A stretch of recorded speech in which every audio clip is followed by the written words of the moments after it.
তো এই বীজটা দেখতে পাচ্ছেন 2500 টাকা বেচা হইলে। হ্যাঁ, সম্মানিত অডিয়েন্স, তো আজকে হচ্ছে পাবনা চাটমোহর কাটাখালী হাট।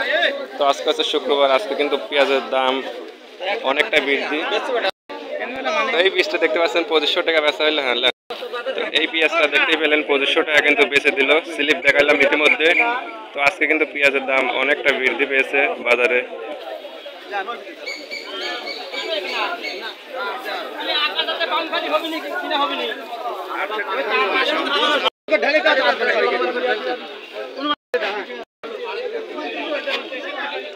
তো এই পেঁয়াজটা কিন্তু কাকারা আছে দুইজন ভাগ করলে। সম্মানিত অডিয়েন্স, তো আজকে পেঁয়াজের বাজার কিন্তু 2200 থেকে 2500 টাকা পর্যন্ত কিনা বেচা হচ্ছে। তো এই ছিল আজকের ভিডিও, দেখা হবে নেক্সট কোনো ভিডিওতে। ধন্যবাদ সবাইকে।